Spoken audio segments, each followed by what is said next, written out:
Bonjour et bonsoir à tous. Quête de vérité vous présente une nouvelle rubrique d'information nommée Ubuntu News.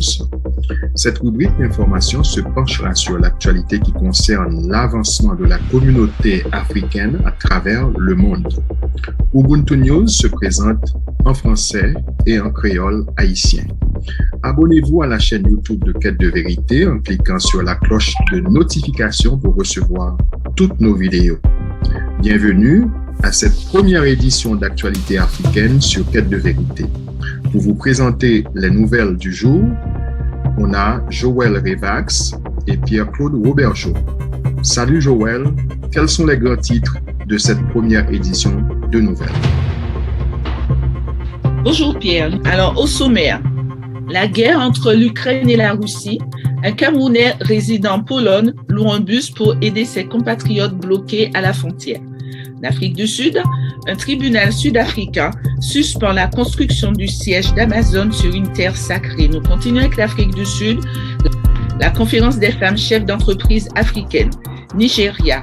Aliko Dangote conserve sa position d'homme le plus riche du continent.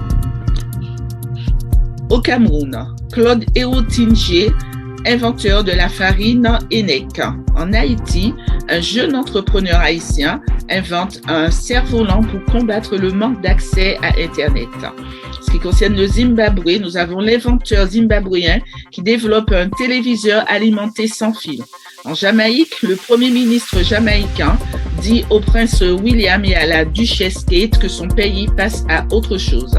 Nigeria, deux des bronzes du Bénin retournent au Nigeria. Merci Joël.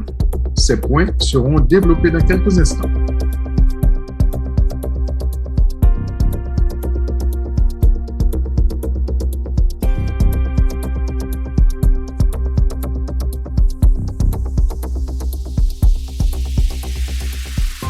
Guerre en Ukraine, Russie, un Camerounais résident en Pologne loue un bus pour aider ses compatriotes bloqués à la frontière.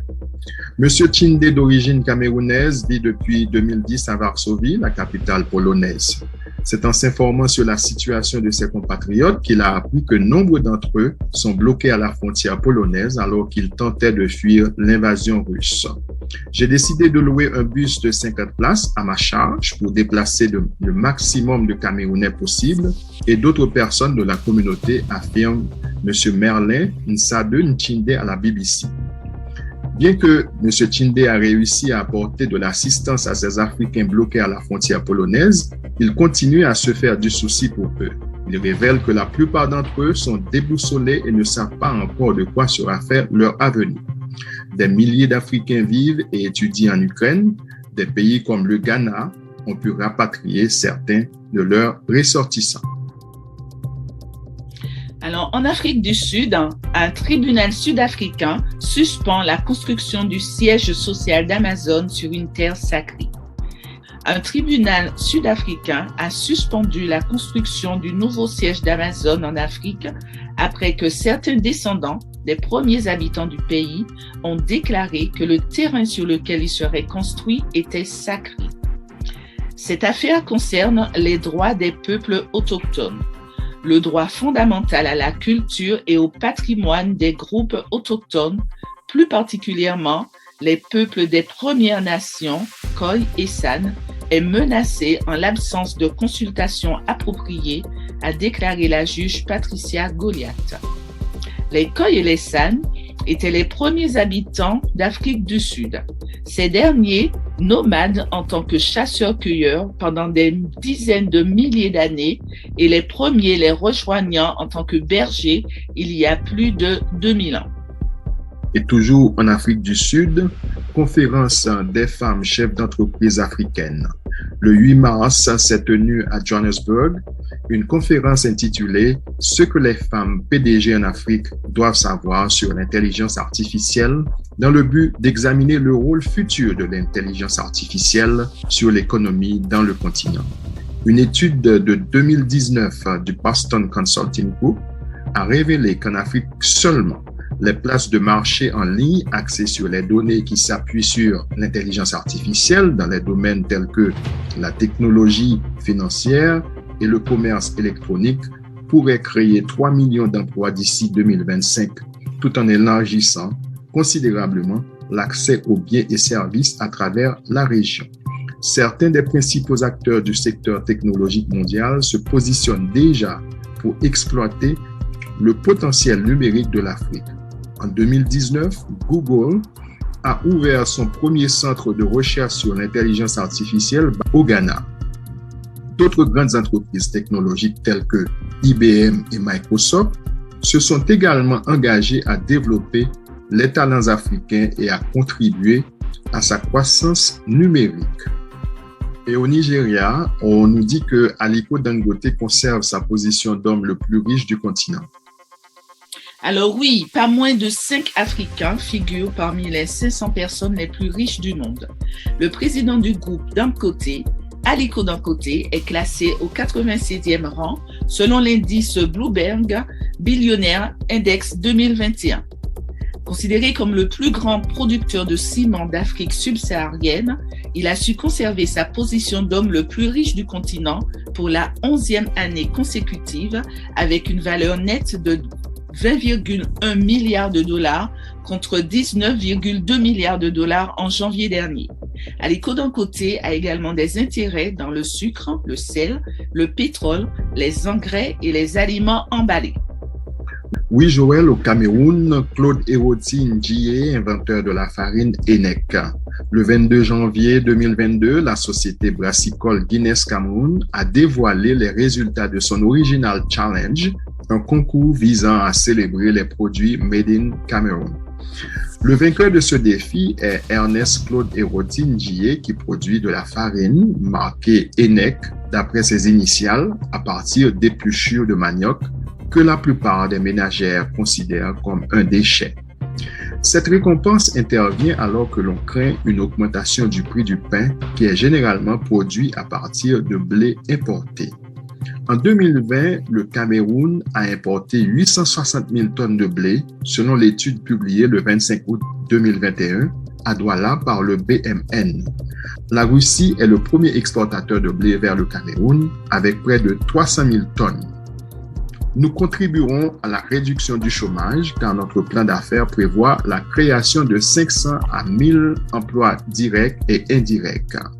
Nous pensons que cela peut encourager les jeunes agriculteurs à créer des plantations de manioc, déclare Ernest Claude Eroti Ndiaye, dont le rêve est de booster ses productions annuelles de farine estimées à 500 kg. Skitefi, c'est le gadget de cerf-volant Wi-Fi que Mike Belot a présenté au public le 17 février 2022. Muni d'équipements de communication de pointe, ce cerf-volant Skitefi n'est pas un cerf-volant destiné aux enfants, mais il s'agit donc d'un cerf-volant solaire, léger et intelligent, pouvant planer à haute altitude afin de servir d'antenne relais. Mike Belot, dans sa présentation, a fait savoir que cette technologie va être déployée pour alimenter des points de connexion à Internet dans les zones éloignées qui sont privées d'infrastructures de télécommunications classiques et ainsi faciliter la connexion au réseau pour tous les utilisateurs. Toujours selon le jeune Mike, ce cerf-volant pourra être également utilisé lors de catastrophes naturelles quand les infrastructures de télécommunications traditionnelles sont endommagées ou détruites. Et Joël, pour terminer dans la rubrique d'invention, qu'est-ce que tu peux nous dire sur le Zimbabwe? Maxwell Chikumbutso s'est fixé pour objectif de révolutionner le secteur des gadgets informatiques en développant un téléviseur alimenté par radiofréquence, donc sans prise, ce qui contribuera à élargir l'accès aux contenus et aux produits des médias télévisés pour des millions de personnes au Zimbabwe et en Afrique qui n'ont pas d'accès au réseau électrique principal. Une telle innovation permettra aux personnes qui vivent dans les régions les plus reculées et ceux qui ne possèdent pas d'électricité d'accéder au contenu des médias électroniques hors réseau. L'élargissement de l'accès à une énergie propre est l'un des plus grands défis du développement durable au Zimbabwe, dans la plupart des autres pays d'Afrique et dans le monde. Chikumbutso est surtout connu pour avoir développé un générateur d'énergie verte, GPM, qui exploite et convertit les radiofréquences en énergie pure. Dans une annonce inattendue, le premier ministre jamaïcain Andrew Holness a déclaré au prince William et à Catherine, duchesse de Cambridge, que le pays du Commonwealth britannique avait l'intention de devenir totalement indépendant. Nous passons à autre chose, a déclaré le premier ministre. Nous avons l'intention de réaliser nos véritables ambitions et notre destin en tant que pays indépendant, développé et prospère. Si cela se produit, l'ancienne colonie britannique deviendrait la deuxième île des Caraïbes à rompre ses relations avec la reine Élisabeth II. Ce fut le cas de la Barbade en novembre 2021. La Grande-Bretagne a gouverné la Jamaïque pendant plus de 300 ans et forçant des centaines de milliers d'Africains à travailler la terre dans des conditions brutales. La Jamaïque a obtenu son indépendance en août 1962, mais est restée au sein du Commonwealth britannique. Et pour finir, Joël, bonne nouvelle pour les bronzes du Bénin qui retournent dans leur pays. En effet, plus d'un siècle après avoir été pillés par les troupes britanniques, 2 bronzes du Bénin ont été restitués samedi à un palais traditionnel au Nigeria, laissant espérer que des milliers d'autres artefacts pourraient enfin retourner à leur demeure ancestrale. Les artefacts, principalement en Europe, ont été volés par des explorateurs et des colonisateurs de l'ancien royaume du Bénin, aujourd'hui au sud-ouest du Nigeria, et font partie des objets du patrimoine les plus importants d'Afrique. Ils ont été créés dès le XVIe siècle, selon le British Museum. Ce n'est pas seulement de l'art, mais ce sont des objets qui soulignent l'importance de notre spiritualité, a déclaré Edoson Wan dans une interview en marge d'une cérémonie à laquelle assistaient des chefs traditionnels. C'est une étape importante dans la lutte de plusieurs années menée par les pays africains pour récupérer les œuvres pillées par les colonisateurs.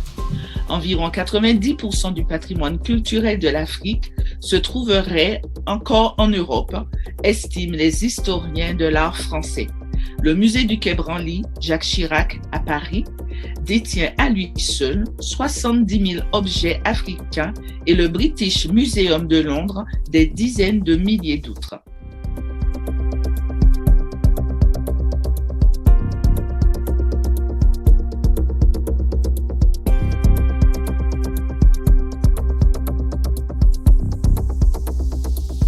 Merci à tous d'avoir suivi cette première édition d'Ubuntu News.